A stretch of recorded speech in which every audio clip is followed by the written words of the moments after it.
The newspapers run obituaries noting his remarkable career, but they don't really capture who he was. They talk about the arrests and the shootouts, but they miss the deeper meaning. Bass Reeves didn't just enforce the law. He transformed what was possible for black people in America. He proved that competence, courage, and integrity could overcome racism, at least in the moment, at least in specific situations, at least enough to change individual lives and inspire future generations. Now here's where we need to talk about the legacy, because Bass Reeves's story was almost lost to history. For decades after his death, he's largely forgotten. The white establishment doesn't want to acknowledge that one of the greatest lawmen in American history was black. The story doesn't fit the narrative they're trying to tell about the West, about American heroism, about who gets to be a legend. So Bass Reeves fades from memory, his incredible career reduced to footnotes in obscure history books, his name unknown to most Americans despite accomplishments that dwarf those of more famous lawmen. But the truth has a way of emerging, and slowly, over the course of the 20th century, historians start rediscovering Bass Reeves. They find the records of his arrests, the documentation of his cases, the testimony of people who knew him. They piece together the story of this extraordinary man, and they realize that American history has overlooked one of its greatest heroes. Books are written, documentaries are made, and Bass Reeves begins to receive the recognition he deserves, though it comes far too late for him to enjoy it. And here's the thing that makes Bass Reeves's story so important today. He didn't end racism. Let's be clear about that.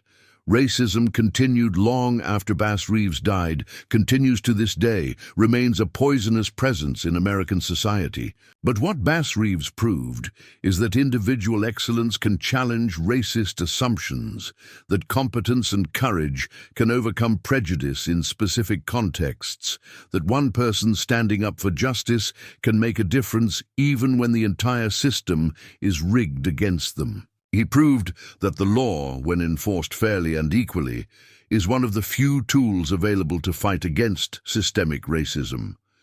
He proved that a black man could be not just as good as white lawmen, but better than virtually all of them, and that this excellence couldn't be denied even by people who desperately wanted to deny it. The bullets Bass Reeves fired weren't aimed at racism itself.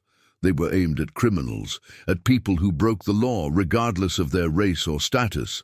But every time he arrested a white criminal, every time he enforced the law equally, every time he proved that justice doesn't recognize color, he was firing a shot at the racist assumptions that underpinned society. He was demonstrating that the law could be a tool for equality rather than oppression, and that demonstration mattered to everyone who saw it, who heard about it, who drew inspiration from it. Think about the black people living in Indian Territory and the surrounding areas during Bass Reeves's career. They're less than a generation removed from slavery, living in a society that still treats them as inferior, still denies them basic rights, still threatens them with violence if they step out of line. And then they see Bass Reeves, a black man with a badge, arresting white criminals, enforcing federal law, walking into hostile territory with his head held high and his hand on his pistol. The psychological impact is enormous. He's living proof that things can be different, that black people can achieve positions of authority, that the law can protect rather than oppress. He's not just a lawman, he's hope personified. Think about the white criminals Bass arrested. They grew up believing black people were inferior, incapable of authority, natural subordinates. And then Bass Reeves walks into their hideouts, outdraws them, outsmarts them, drags them back to face justice. The cognitive dissonance must have been overwhelming. Everything they believed about racial hierarchy is contradicted by the reality of this black man who's better at their own game than they are. Some of them probably went to their graves unable to reconcile their racist beliefs with the reality of Bass Reeves's competence. Others, we hope, learned something from the experience, though we'll never know how many. Think about the other lawmen, White deputies who worked alongside Bass, some of them were racist, no question, brought their prejudices with them into the job. But it's hard to maintain racist beliefs when you're watching a black man consistently outperform everyone else, solve cases others can't crack, survive situations that kill lesser men. Bass Reeves forced his colleagues to confront their own assumptions, whether they wanted to or not. Again, we can't know how many minds he changed, but the fact that he earned respect from people predisposed to hate him tells us something about the power of excellence to overcome prejudice. The famous phrase, "ended racism with bullets," is obviously hyperbolic, but there's truth in it if we understand it correctly. Bass Reeves used his position as a lawman, and yes, sometimes his skill with a pistol, to carve out a space where racist assumptions couldn't stand unchallenged. Every arrest was a challenge to those assumptions. Every successful case was evidence against white supremacy. Every year he survived was another year of proof that black excellence was real and undeniable. He didn't end racism, but he shot holes in it big enough for other people to see through, and that matters. We also need to talk about the cost. Bass Reeves paid an enormous price for his achievements. The constant danger, the psychological stress, the burden of representing his entire race every single day, it wore on him. He couldn't afford mistakes, because mistakes would be used as evidence against all black people. He couldn't afford weakness, because weakness would be seen as racial inferiority. He had to be perfect or close to it, in a job where perfection is impossible and most people die trying. The fact that he succeeded doesn't mean it was easy or that the cost was small. He gave decades of his life, sacrificed time with his family, lived with constant threat of death, all to prove something that shouldn't have needed proving in the first place. Bass Reeves had to be exceptional because his failures would have been used to condemn his entire race. This double standard, this requirement that black people be twice as good to get half as far, it's exhausting and unjust. Bass Reeves met that challenge and exceeded it. But we shouldn't celebrate the challenge itself. We should condemn a system that required such extraordinary effort just to be treated as human.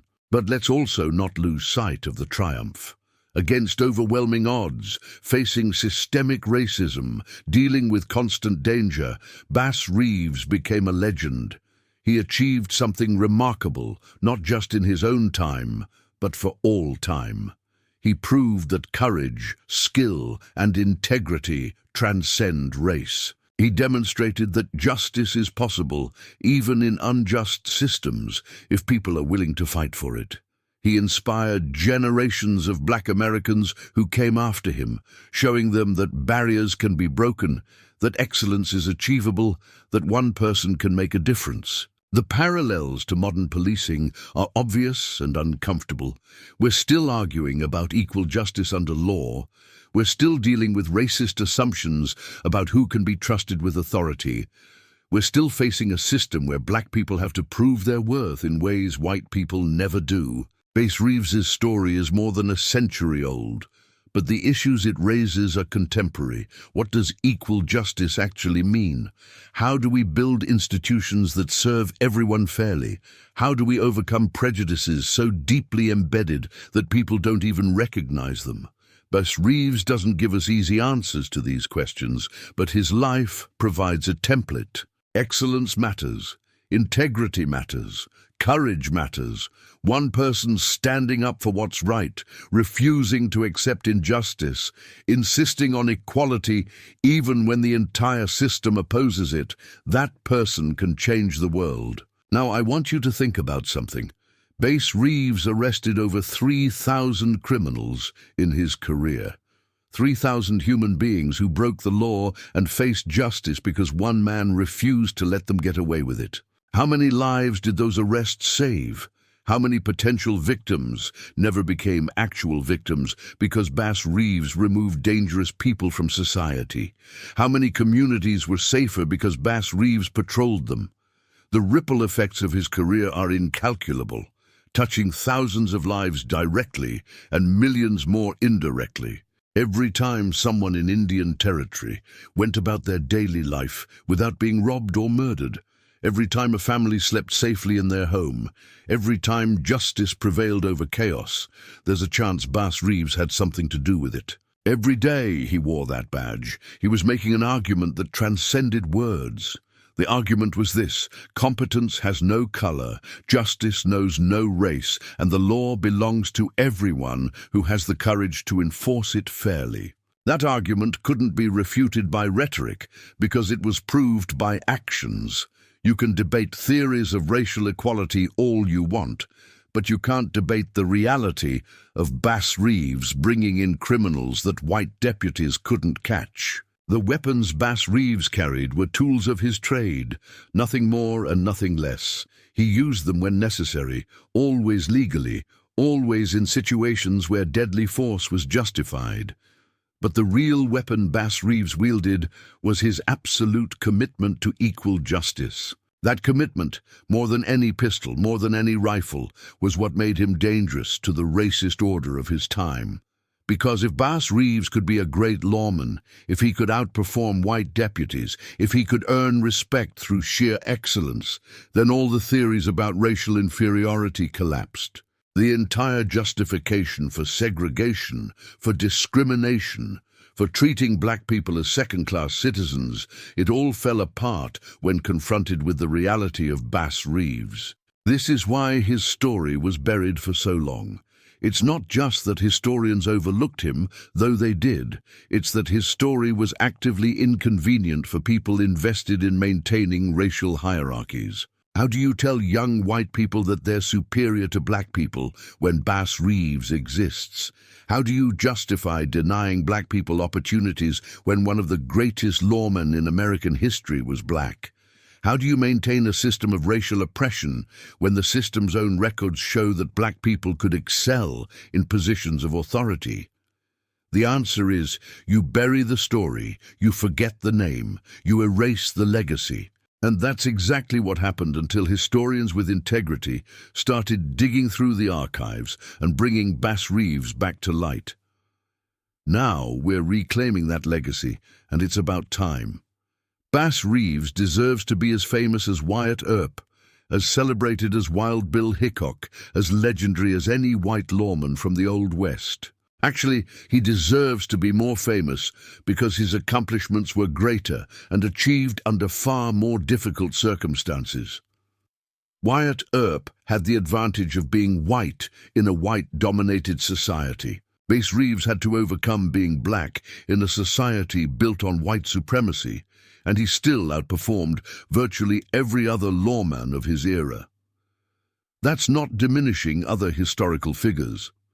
It's recognizing that Bass Reeves operated with handicaps they never faced and still came out on top. The lessons from Bass Reeves's life extend far beyond law enforcement. He teaches us about perseverance in the face of overwhelming obstacles, about maintaining integrity when it would be easier to compromise, about excellence as a form of resistance, about the power of one person to challenge systemic injustice, about courage, not as the absence of fear, but as action despite fear. About justice as something you fight for every single day, not something that happens automatically. These lessons apply to anyone fighting against any form of injustice, anyone trying to excel in a field where they're not welcome, anyone refusing to accept that barriers are permanent. And let's talk about the contemporary relevance, because Bass Reeves's story isn't just history. It's commentary on our present moment. We're living in a time of renewed focus on police reform, racial justice, equality under law. The questions Bass Reeves faced about whether law enforcement can be a tool for justice rather than oppression, about whether the legal system can treat everyone fairly, about whether one person can make a difference in a corrupt system, these questions are as urgent now as they were in the 1870s. Bass Reeves doesn't give us a simple blueprint for solving these problems, but he does give us proof that progress is possible, that individuals matter, that excellence and integrity can create change even when the odds are stacked against you. Some people might object that holding up Bass Reeves as a hero is problematic because he was enforcing laws in a systemically unjust society. It's true that the legal system in his time was deeply racist, that many laws were unjust, that law enforcement was often a tool of oppression. But Bass Reeves's significance lies in how he enforced the law with equality and integrity, treating everyone the same regardless of race or status. He couldn't change the entire system, but he could make sure that within his jurisdiction, justice was as fair as one man could make it. That's not nothing. That's actually quite a lot. There's also the question of violence. Bass Reeves killed 14 men in his career, and we need to acknowledge that. Every killing, even a justified one, is a tragedy. But context matters. The men Bass Reeves killed were trying to kill him, were threatening others, were dangerous criminals who chose violence. Bass Reeves didn't seek out confrontations, didn't kill unless absolutely necessary, and showed considerable restraint given the violent nature of his job. 14 deaths in 32 years in a profession where violence was constant and lawmen were specifically targeted for murder, that's actually a remarkably low number. It speaks to Bass's skill at de-escalation, his ability to arrest people without violence, his preference for bringing criminals in alive when possible. The bigger picture is this. Bass Reeves used the limited tools available to him to fight for justice in a fundamentally unjust time. He couldn't abolish racism through legislation, couldn't reform the entire legal system, couldn't force white people to abandon their prejudices. What he could do was prove through his actions that their prejudices were wrong, that black people deserved respect and authority, that excellence transcends race. He used the power of example, the undeniable force of competence and courage, to chip away at racist assumptions, one arrest at a time. Let's go deeper into some specific cases that illustrate Bass's methods and character. There's the story of Jim Webb, a notorious outlaw who'd killed multiple lawmen and sworn that no deputy would ever take him alive. Bass tracked Webb for weeks through some of the roughest terrain in the territory, following cold trails and dead ends, refusing to give up when other deputies would have moved on to easier cases. Finally, Bass located Webb at a farm where he was hiding with family members. Webb had lookouts posted, had escape routes planned, was heavily armed and ready for a confrontation. Bass could have gathered a posse, could have laid siege to the farm, could have tried to starve Webb out. Instead, he walked up to the front door in broad daylight, knocked, and when Webb answered, Bass informed him he was under arrest. Webb went for his gun. It was already out, already pointed at Bass, but Bass was faster, not just in drawing, but in thinking. He didn't draw his own weapon. Instead, he knocked Webb's gun aside with one hand while simultaneously punching Webb in the jaw with the other, a blow that dropped the outlaw like a stone. Bass then calmly picked up Webb's gun, shackled him, and arrested him while Webb was still dazed from the punch. The whole confrontation lasted maybe 10 seconds. Webb's family members, who'd been ready to start shooting, were so stunned by the speed and efficiency of Bass's actions that they didn't interfere. Bass walked Webb out of that farm without firing a single shot, though he'd been fully prepared to use deadly force if necessary. It's the kind of arrest that seems fictional, but is documented in court records and witness testimony. Or consider the case of the Wycliffe brothers, a gang of train robbers who'd been terrorizing the territory for months. They were smart, well-organized, and extremely violent. They'd killed 2 deputies already and had informants who warned them whenever lawmen were getting close. Bass knew he couldn't just ride up and arrest them because they'd be warned long before he arrived. So he changed tactics. He let it be known through his informants that he was investigating a completely different gang on the other side of the territory, even rode out publicly in that direction. The Wycliffe brothers relaxed, thinking they were safe. Meanwhile, Bass doubled back, traveling at night, avoiding main roads, effectively disappearing from everyone's radar. He positioned himself near a location where his intelligence suggested the Wycliffes would strike next, and when they showed up to rob a stagecoach, Bass was waiting. The Wycliffe brothers rode into what they thought was an easy robbery, and instead found themselves facing Bass Reeves with a rifle. He gave them one chance to surrender. The smart ones took it. Two of the brothers decided to fight, drawing their weapons and firing at Bass. They both missed, shooting wild in their panic. Bass didn't miss. 2 shots, 2 brothers down with non-lethal wounds to their shoulders and legs, deliberate precision shooting designed to incapacitate without killing. The other 3 brothers surrendered immediately. Bass arrested all 5, treated the wounded, and delivered them to Fort Smith, where they were tried and sentenced to long prison terms. The entire operation was a masterclass in planning, intelligence gathering, psychological warfare, and tactical execution. Then there's the Cassie Snow incident, which shows a different side of Bass's character. Cassie Snow was a young woman, barely 18, who'd been caught up with a bad crowd and was accused of being an accessory to robbery. The evidence suggested she was mostly a victim herself, coerced into helping by an older boyfriend who was the actual criminal. Bass arrested both of them, but during the long ride back to Fort Smith, he talked to Cassie, listened to her story, understood that she'd made bad choices but wasn't a hardened criminal. When they reached Fort Smith, Bass spoke to Judge Parker on Cassie's behalf, explaining the circumstances, recommending leniency. Parker, who trusted Bass's judgment, sentenced Cassie to time served and probation rather than the long prison term she could have received. Bass even helped her find legitimate work in Fort Smith, checking on her periodically to make sure she was staying out of trouble. She did, went on to live a law-abiding life, and years later sought Bass out to thank him for giving her a second chance. This is crucial to understanding Bass Reeves. He wasn't a mindless enforcer, wasn't someone who just arrested people and moved on without caring about the human cost.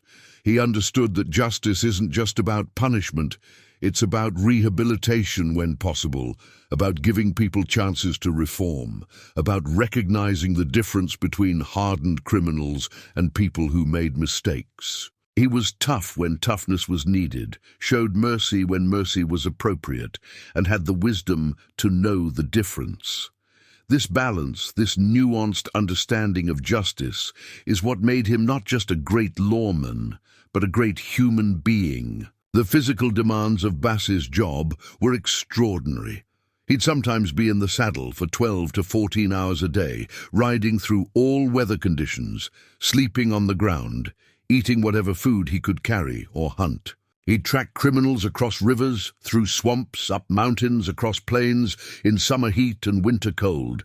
He'd go weeks without a proper bath, months without seeing his family, years without a real vacation. And he was doing this while also dealing with racism from white settlers, hostility from some Native American tribes who resented all lawmen regardless of race, and the constant knowledge that his badge made him a target for every outlaw in the territory. But he never complained, never suggested that the job was too hard, never asked for special treatment or easier assignments. He did his duty, day after day, year after year, until his body simply couldn't do it anymore. And even then, instead of retiring, he took a less physically demanding job as a city police officer, because the idea of not serving the law was foreign to him. Bass's relationship with the Native American tribes in Indian Territory was complex and fascinating. He spoke Cherokee, Creek, and Seminole fluently, understood tribal customs, had friends and contacts throughout Native communities. This gave him enormous advantages in investigations because he could gather intelligence where white lawmen couldn't penetrate. But it also put him in difficult positions. Sometimes he had to arrest Native Americans for crimes committed against other Native Americans, cases where tribal law would have handled things differently. Sometimes he had to arrest white criminals who'd committed crimes against Native Americans, cases where other deputies might have looked the other way. Bass treated everyone equally under federal law, which earned him respect from many Native Americans who appreciated having someone enforce the law fairly rather than protecting white interests. There's a documented case where Bass arrested a Creek chief's son for murder. The chief was powerful, had warriors who could have killed Bass and gotten away with it, but Bass didn't flinch. He rode into the Creek Nation, presented his warrant, explained that federal law applied to everyone regardless of status, and arrested the chief's son. The chief, recognizing Bass's courage and integrity, allowed the arrest to proceed. He didn't like it, didn't agree with federal jurisdiction over tribal matters, but he respected that Bass was doing his job fairly and according to law. The son was tried, convicted, and sentenced. And while the Creek Nation protested the federal overreach, they never blamed Bass personally because everyone knew he was just enforcing the law as written. This brings up an important point about Bass's legacy. He was operating within a legal system that was often unjust, particularly toward Native Americans who were being dispossessed of their lands and forced to accept federal authority they never agreed to. Bass enforced those laws, which means he was part of a system that perpetrated injustice against indigenous peoples. We can acknowledge this without diminishing his achievements against racism toward black people. History is complicated, heroes are flawed, and Bass Reeves was no exception.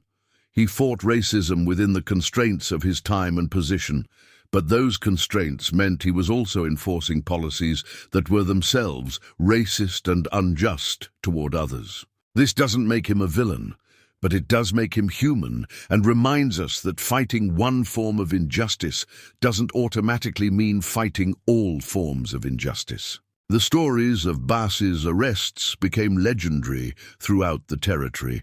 There's the tale of him tracking a man through a rainstorm that washed away all physical traces, following him by deduction and knowledge of criminal psychology until he found him 3 days later, hiding in a barn 50 miles from where the trail went cold.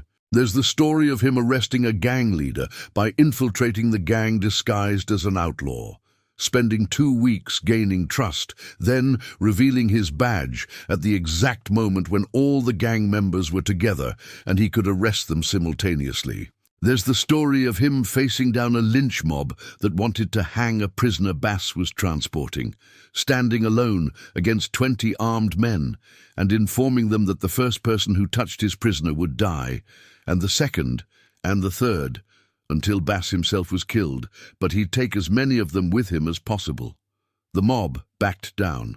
Bass delivered his prisoner safely to trial. Some of these stories are certainly embellished in the retelling, as all legends are, but the core truth remains.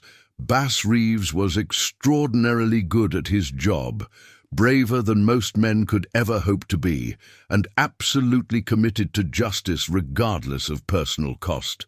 The embellishments don't diminish the reality, they reflect it. People told these stories because Bass's actual achievements were so remarkable that they naturally invited myth-making. Now let's talk about Bass's personal life, because understanding the man requires understanding his family and how they supported his dangerous career. His wife Nellie was his anchor, managing their household, raising their children, dealing with the constant uncertainty of whether Bass would return from each assignment.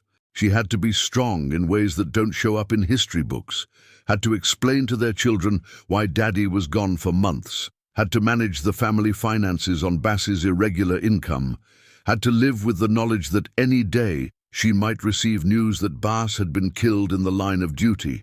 The strength required for this is immense, and while Bass was the one wearing the badge, Nellie was the one making it possible for him to do so. Their children grew up in a unique situation, being the children of a famous lawman, being black in a deeply racist society, having a father who was respected and hated in equal measure. Some of Bass's children followed him into law enforcement, proof that they understood and valued what he was doing. Others pursued different paths, became farmers, teachers, business owners, contributing to their communities in their own ways. but all of them carried the legacy of being Bass Reeves's children, with all the pride and burden that entailed. The incident with Bass's son is particularly painful and illuminating. When one of his sons was accused of murder, Bass could have used his influence to protect him, could have looked the other way, could have helped him flee. Instead, Bass tracked his own son down, arrested him, testified against him in court, and watched him be convicted and sentenced to prison. The personal cost of this action was enormous. Bass loved his children, but he loved justice more, or rather, he understood that real love sometimes means enforcing consequences rather than enabling bad behavior. His son served his sentence, was eventually released, and by some accounts reconciled with Bass before Bass's death, though the relationship was never the same. This incident, more than any other, illustrates Bass's absolute commitment to equal justice, his refusal to make exceptions even when it cost him everything. Judge Isaac Parker, the hanging judge, deserves special mention in Bass's story. Parker was controversial, sentenced over 100 men to death during his tenure, believed in harsh punishment as a deterrent to crime. But he also believed in equal justice, insisted that his court treat everyone fairly regardless of race, and protected his deputies from political interference. Bass and Parker had a complicated relationship, mutual respect mixed with different philosophies about justice. Parker wanted to hang criminals to set examples. Bass wanted to arrest them so they could face justice, but he wasn't enthusiastic about the death penalty. They worked together effectively for decades, each recognizing that the other was trying to bring order to chaos, even if their methods and motivations differed. When Parker died in 1896, Bass lost one of his few consistent allies in the federal system.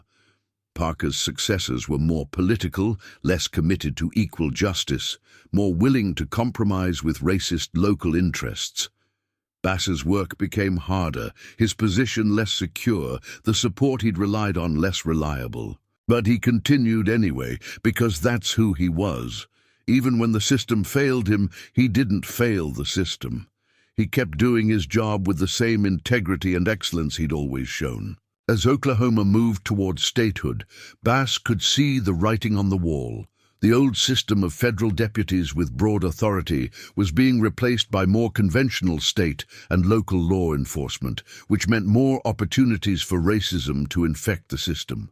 When Oklahoma became a state in 1907, it immediately instituted Jim Crow laws, segregation, all the machinery of systemic racism that Bass had spent his career fighting against.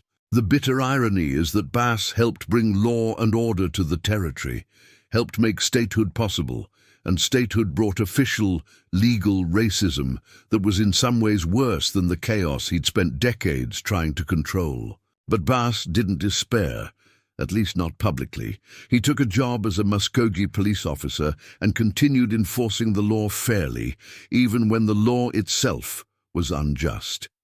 He arrested white people for crimes against black people, which was rare in Jim Crow Oklahoma. He treated everyone with respect, which was even rarer. He proved that even in a systemically racist system, individual officers could still choose integrity over prejudice. It didn't change the system, but it mattered to the individuals he helped and to the young black people who saw him and learned that excellence was possible even in oppressive circumstances. Bass Reeves died on January 12, 1910, from Bright's disease, a kidney condition that was essentially a death sentence in that era. He died at home, surrounded by family, having lived longer than most men in his profession had any right to expect. His funeral was well attended, with white and black mourners, lawmen and former criminals, Native Americans and settlers, all coming to pay respects to a man who'd touched countless lives. His funeral was well attended, with white and black mourners, lawmen and former criminals, Native Americans and settlers, all coming to pay respects to a man who'd touched countless lives. The newspaper obituaries noted his remarkable career, though in the casual racism of the era, they often framed his achievements as surprising, given his race, rather than remarkable regardless of race. And then, for decades, Bass Reeves faded from public memory. The next generation didn't know his name. The history books that celebrated white lawmen ignored him. The stories that made Wyatt Earp and Wild Bill Hickok into legends left Bass Reeves on the cutting room floor. It wasn't an accident. It was a deliberate erasure, a systematic attempt to write black excellence out of American history, because acknowledging it would undermine the racist narratives that justified segregation and discrimination. But you can't bury the truth forever. Starting in the 1970s and 80s, historians began rediscovering Bass Reeves, finding the court records and witness testimonies and newspaper articles that documented his extraordinary career. Books were written, documentaries made, museums opened. Slowly, painfully slowly, Bass Reeves began to receive the recognition he deserved. In 2011, a bronze statue of Bass Reeves was unveiled at Fort Smith, showing him in his prime, badge on his chest, rifle in his hands, eyes scanning the horizon for the next challenge.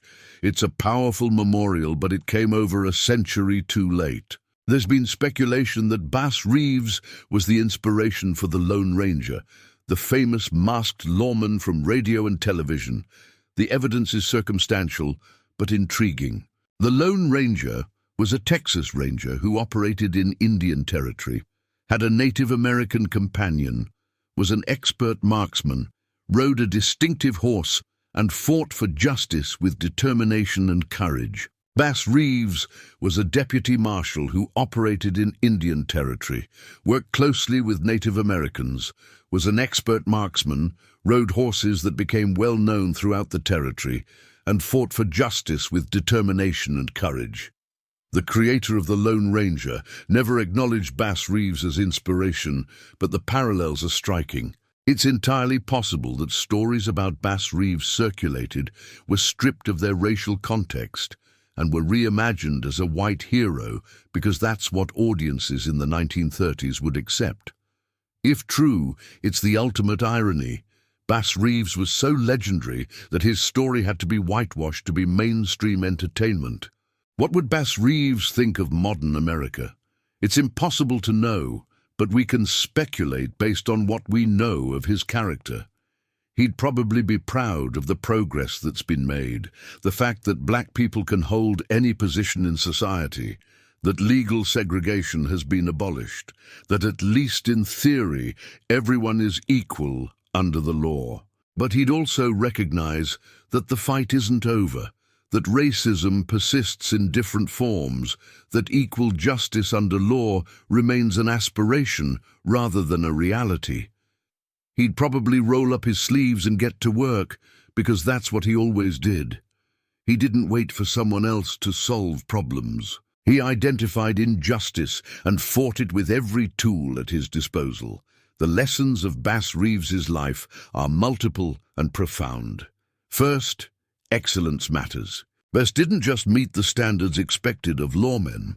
He exceeded them by such a margin that even racists had to acknowledge his competence. He proved that merit is real, that skill and courage and integrity are visible regardless of who possesses them.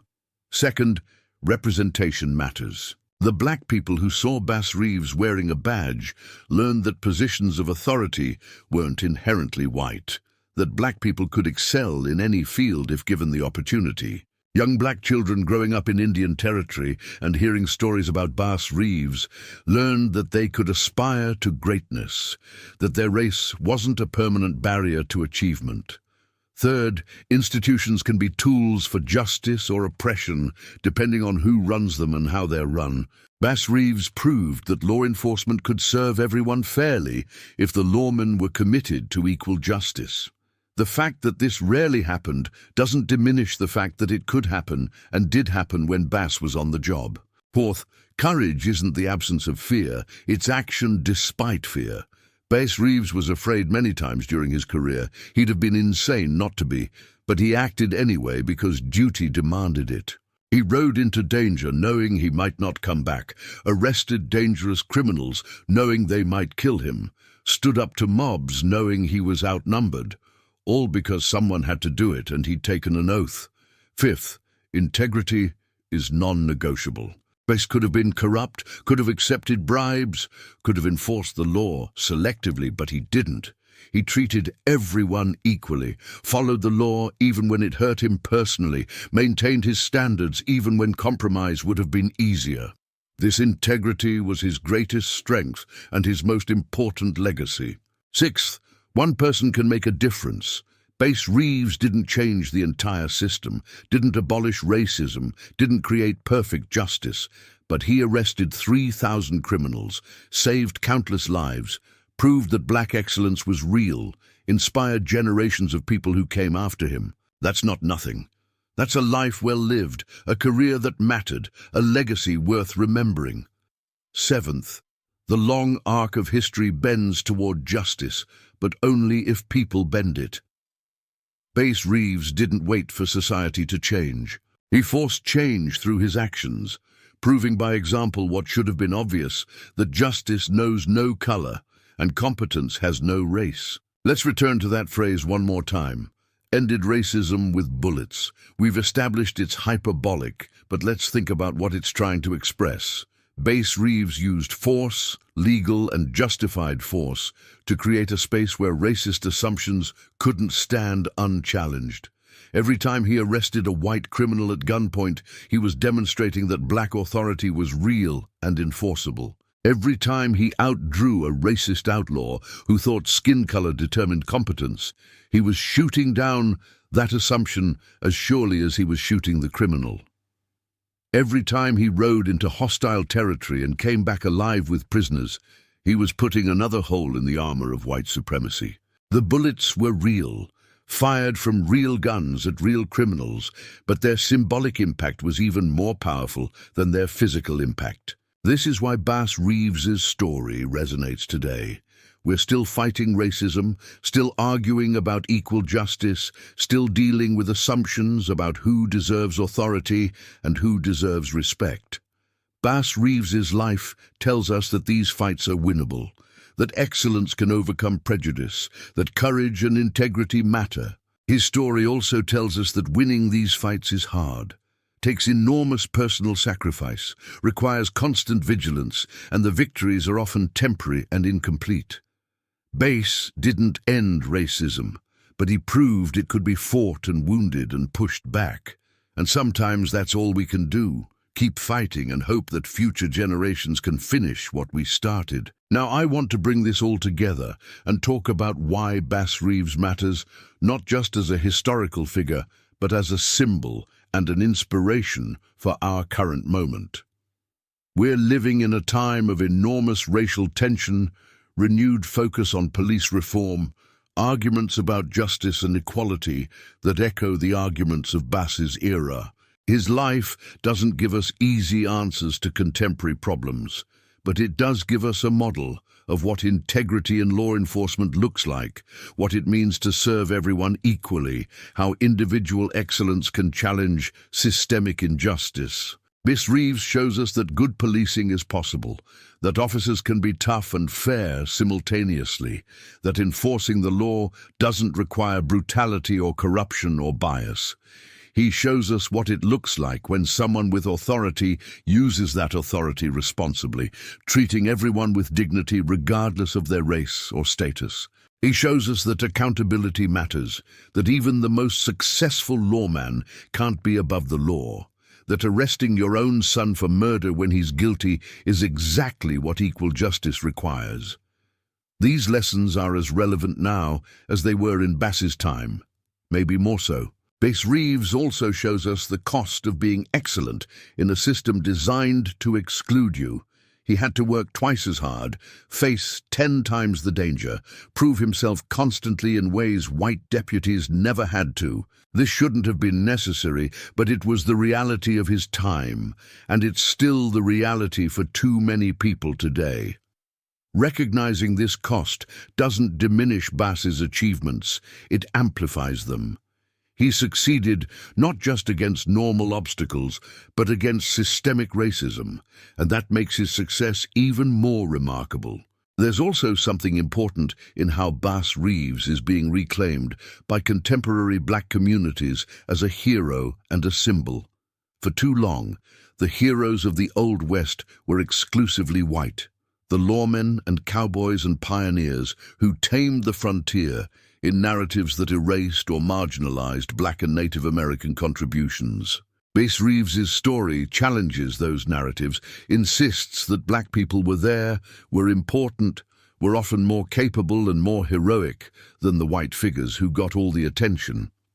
Reclaiming Bass is part of reclaiming history, telling a more complete and accurate story about who built America and who fought for justice. So let me ask you something. What are you going to do with this story?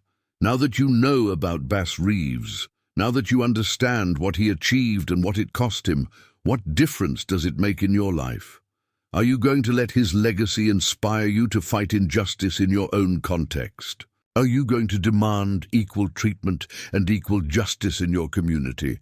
Are you going to recognize that excellence and courage and integrity matter more than race or status? Are you going to tell other people about Bass Reeves so his story isn't forgotten again? Because here's the thing, Bass Reeves's story was almost lost once, buried by people who found it inconvenient, who didn't want to acknowledge black excellence, who preferred simple narratives about white heroes. We rescued it from obscurity, but that doesn't mean it's safe. Every story needs to be retold. Every generation needs to rediscover its heroes. Every era needs to learn its lessons anew. Bass Reeves isn't safe in the history books. He's only safe in the hearts and minds of people who remember him, who tell his story, who let his example inspire their actions. This is the ultimate test of whether Bass Reeves's life mattered. Not whether he was successful in his own time, we know he was. Not whether he's recognized by historians, he is. But whether his story changes us, challenges us, inspires us to be better than we would otherwise be. That's how heroes become immortal, not through statues and books, though those help, but through the lives they inspire, the courage they instill, the vision of justice they make visible. I'll leave you with this final thought.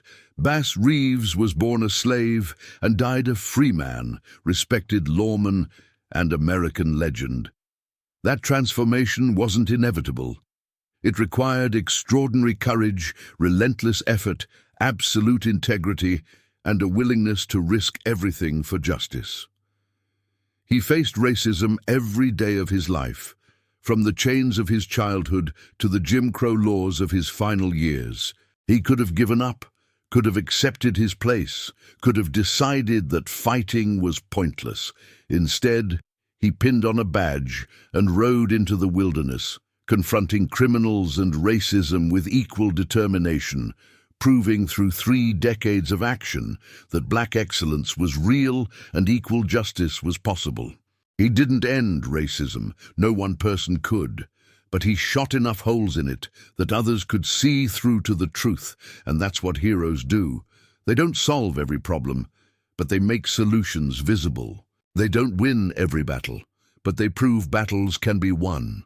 They don't create perfect justice, but they show what justice looks like when someone has the courage to fight for it. Bass Reeves was that kind of hero, and more than a century after his death, his example still lights the way forward for anyone brave enough to follow. If this story moved you, if Bass Reeves' legacy means something to you, then do me a favor. Leave a comment below telling me what struck you most about his story. Hit that like button if you believe more people need to know about Bass Reeves. And subscribe to this channel because we're going to keep telling stories like this. Stories about forgotten heroes, about people who changed history but didn't get the credit, about courage and justice and the long fight for equality. Bass Reeves deserves to be remembered, and you can help make that happen by sharing his story, by learning from his example, and by carrying his legacy forward into your own life. The bullets have been fired, the battles have been fought, but the war for justice continues, and it needs warriors as brave and as committed as Bass Reeves. Will you be one of them? That's up to you. But if you will, then Bass's legacy lives on, and the story doesn't end with his death in 1910. It continues with you, right now, in this moment, as you decide what kind of person you're going to be and what kind of world you're going to help create. Bass showed us it's possible. Now it's our turn to prove he was right.